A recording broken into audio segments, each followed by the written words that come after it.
Vous êtes sur France 24 et vous avez raison. Bienvenue dans votre journal de l'Afrique. À la une ce soir, la fuite des habitants des localités du Nord Mali à cause de la reprise des combats et en particulier à Kidal, ville aux mains des rebelles où les populations ont manifesté pour faire appel à la communauté internationale afin qu'elle leur vienne en aide. 8 casques bleus arrêtés pour exploitation sexuelle en République démocratique du Congo. La mission de l'ONU a annoncé avoir pris des mesures fortes à leur encontre. Nous ferons le point dans cette édition. 36 ans après l'assassinat de Thomas Sankara, l'icône panafricaniste reste une source d'inspiration inépuisable. En témoigne cette nouvelle bande dessinée Thomas Sankara, rebelle visionnaire, une formidable œuvre didactique qui revient sur la complexité du président burkinabé. Deux de ses auteurs, Pat Massioni et Pierre Lépidi, sont avec nous ce soir. On ouvre ce journal par la situation au Nord Mali où plusieurs localités se vident de leur population. Les habitants de la ville de Kidal, aux mains des rebelles, ont manifesté pour interpeller la communauté internationale et la mission de l'ONU afin qu'elle protège les civils. La suite avec notre correspondant régional, Serge Daniel. À pied ou encore à moto, les populations de la ville malienne de Kidal ont manifesté pour interpeller la communauté internationale afin qu'elle assure leur sécurité parce qu'elles sont dans une zone de conflit. Alors, sur les banderoles ou encore les calicots, il y avait plusieurs slogans, des images. Certains manifestants ont par exemple brandi, des images présentées comme celles de dépouilles de civils tués dans le nord du Mali.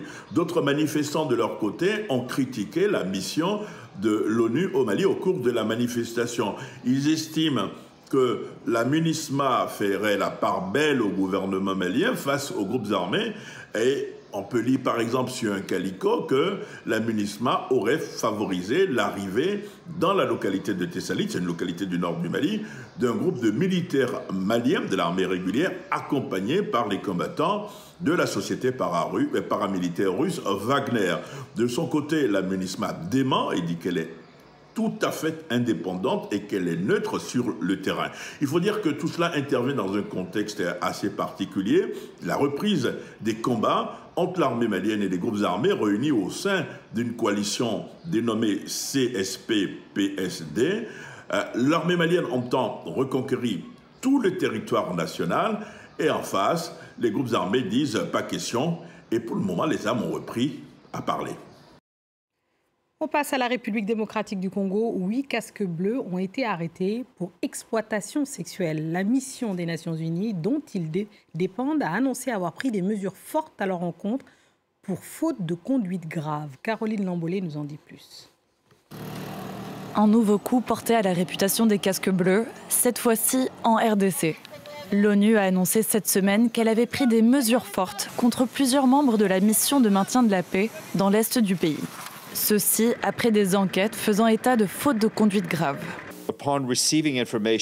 Après avoir reçu des informations selon lesquelles des membres du contingent de la force en RDC déployés sur une base dans l'est du pays sympathisaient après le couvre-feu dans un bar, connu pour être un lieu où le sexe transactionnel est pratiqué, la police militaire de la mission et le personnel chargé de la conduite et de la discipline se sont rendus sur les lieux pour évaluer les rapports qu'ils avaient reçus.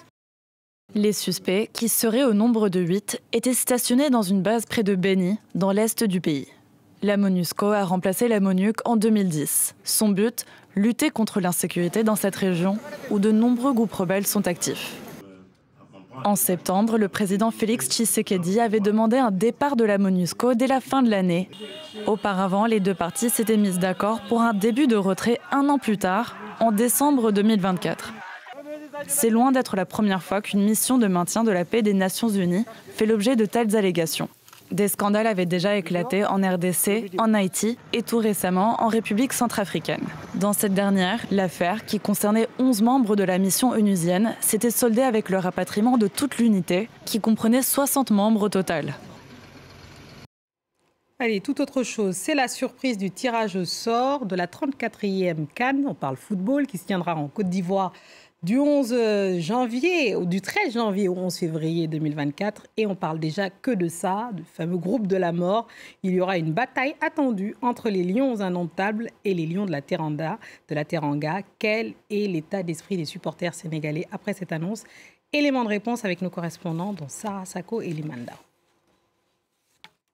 Les champions d'Afrique en titre sont tombés dans ce que certains n'hésitent pas à qualifier de poule de la mort. Dans ce groupe C, ils vont donc affronter leurs adversaires de toujours en Coupe d'Afrique des Nations, les Lions indomptables du Cameroun, mais également la Guinée-Conakry et la Gambie, deux pays voisins, ce qui promet des derbys enflammés. Les Sénégalais sont en tout cas tout à fait confiants quant à ces phases de poule. Et ça sera deux lions, le lion de la Teranga et les lions indomptables. Mais je sais qu'ils vont s'en sortir, ça c'est sûr. Avec tous les éléments nouveaux que nous avons qui jouent sur de grands championnats, nous espérons négocier et sortir de cette poule de la mort. Je suis très confiante, je suis sénégalaise, c'est le pays de la Teranga, nous avons les lions, c'est des lions qui rugissent. Donc je pense que le Sénégal fera un bond pour vers la victoire, c'est certain. Le Sénégal va déjà se confronter dès lundi lors d'un match amical aux Lions indomptables du Cameroun. Ce duel de Lions sera un avant-goût du choc de ces phases de poule de la prochaine CAN. Ce 15 octobre marque le 36e anniversaire de l'assassinat de Thomas Sankara à l'âge de 37 ans. Depuis, le président burkinabé est devenu une icône panafricaniste qui a inspiré de nombreux auteurs, comme ceux de cette bande dessinée Thomas Sankara, le rebelle visionnaire, édition Marabule chez Marabout. Et nous avons le plaisir de recevoir deux de ces auteurs, Pat Massioni et Pierre Lépidi. Pat Massioni, vous êtes congolais, illustrateur et caricaturiste, auteur d'une quinzaine de bandes dessinées, primées. Et Pierre Lépidi, vous êtes, journaliste au Monde, spécialiste de l'Afrique. Et vous avez écrit de nombreux carnets de voyage et de carnets de route sur l'Afrique. Merci beaucoup d'être là. Je cite aussi l'autrice Françoise Marie Santucci, qui fait aussi partie de l'aventure. Merci, messieurs, d'être avec nous. Pierre Lépidi, je commencerai par vous. Dites-nous comment est née tout simplement l'idée de cette bande dessinée. Je sais que vous avez déjà travaillé sur Thomas Sankara. Est-ce que vous n'aviez pas épuisé le sujet déjà? Oh non, alors bonsoir à tous. Donc non, d'abord je pense que Thomas Sankara, c'est un sujet qui est totalement inépuisable, on va dire. Et effectivement, comme vous l'aviez dit, fin 2019, on avait publié une série sur Thomas Sankara donc dans le journal Le Monde. Et on avait essayé de montrer quels étaient les points visionnaires, à quel point sa politique était avant-gardiste. Et donc, on avait essayé de montrer à quel point il était attaché à l'écologie, à quel point il était en avance aussi sur le féminisme, sur le panafricanisme aussi. Et on voulait absolument aussi montrer son intégrité. Et donc, suite à cette série, avec Françoise-Marie Santucci, comme vous l'avez dit, on a envisagé de faire une BD et donc de faire appel ensuite à Pat Massioni, évidemment, pour le dessin et le coup de crayon. Vous avez très bien choisi Pat Massioni, qui lui d'ailleurs s'est fait connaître, a publié des ouvrages assez marquants, notamment sur le Rwanda et sur le génocide rwandais. Effectivement, comment vous avez abordé justement, parce que c'est une icône, donc c'est une image liée au dessin qui est presque intouchable. C'est compliqué de s'attaquer à cette figure. Comment vous avez fait justement pour aborder Thomas Sankara? Comme toutes les BD que j'ai toujours travaillé, parce que je me base du scénario que Pierre et Françoise-Marie ont écrit pour dessiner. Au départ, je commence par des esquisses parce que c'est pas facile de reproduire Thomas Sankara. Il faut que le lecteur puisse sentir le côté charismatique de Thomas Sankara à travers mes dessins. Et c'est un travail qui nécessite vraiment beaucoup de travail de recherche, de crayonner pour aboutir à quelque chose de consistant par rapport à l'image que dégage Thomas Sankara. Oui. On le sent justement que le trait n'est pas forcé véritablement, et en même temps il y a toute la complexité du combat du personnage qui est très intéressant. Et vous évitez l'écueil justement de la géographie, parce que justement il y a les côtés sombres. Je cite par exemple une phrase qu'on peut lire dans le texte: sa rigidité et son intégrité l'a mené au cimetière. Justement, Pierre Lépidi, dites-nous comment vous avez abordé cette question-là afin de tâcher d'être le plus équilibré possible. Alors effectivement, d'abord il est important de dire que Thomas Sankara a marqué son époque. C'est l'un des plus grands dirigeants africains. qui ait jamais existé. Mais c'est vrai qu'on tenait à ne pas tomber dans la géographie, ce qui aurait été un petit peu simple. Et notamment en faisant la série dont je vous ai parlé tout à l'heure, il m'était apparu certains aspects de sa personnalité, notamment sa rigidité, le fait qu'il soit quand même assez obtus, qu'il soit assez sévère, assez strict avec lui-même, mais aussi avec les autres. Et donc, il était important pour nous de faire représenter cela dans la bande dessinée, effectivement.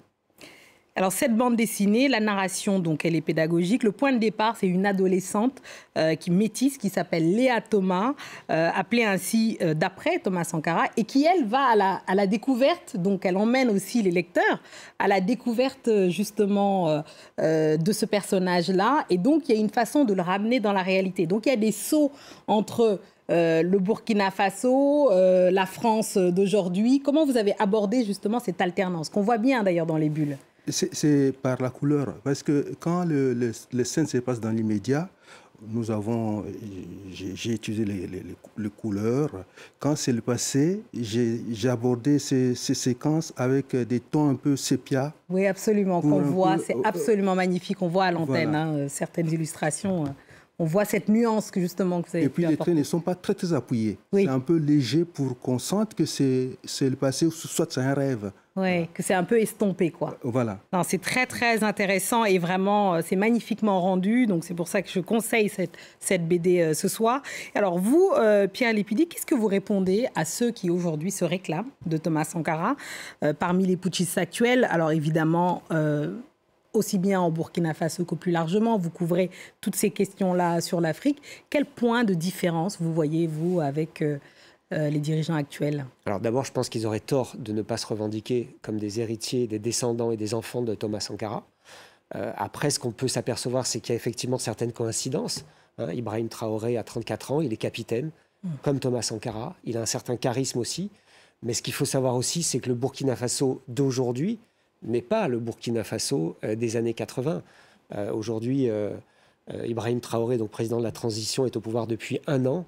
Il est encore un peu tôt, trop tôt à mon avis, pour tirer des conclusions. Mais en tout cas, il se présente effectivement comme un descendant de Thomas Sankara. Il aurait tort de ne pas le faire, puisque Thomas Sankara était quelqu'un de charismatique.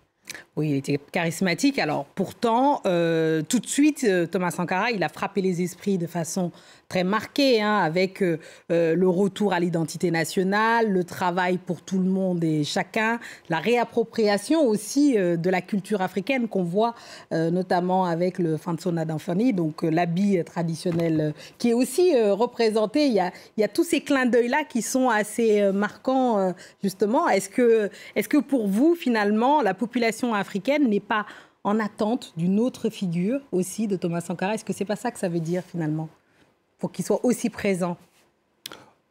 Thomas Sankara est toujours là, et même le nouveau leader d'aujourd'hui, il s'inspire de Thomas Sankara parce que ce qu'il a dit, il était précurseur par rapport au féminisme, l'écologie. On voit tout ce qui se passe aujourd'hui par rapport à l'écologie, où Thomas Sankara a lutté contre la désertification. C'était quelque chose des années 80. Très avant-gardiste. Très avant-gardiste, voilà. Absolument. Donc, je crois qu'il a effleuré tous les points qui devaient vraiment contribuer au développement d'un pays vraiment responsable. Ah bah oui. Merci beaucoup, Pat Massioni. Alors, je rappelle, il est là, Thomas Sankara, rebelle visionnaire, collection Marabule chez Marabout. Merci Pierre Lépidi, merci Pat Massioni d'être venu et Marie-France Santucci, évidemment qu'on remercie et qu'on embrasse, qui n'est pas là. C'est la fin de cette édition. Merci à tous ceux qui nous ont suivis partout, de Ouagadougou à Mikouzi, en passant par Paris et Bastia. Évidemment pour Marie-France Santucci et partout dans le monde. Restez avec nous car l'actualité continue sur France 24.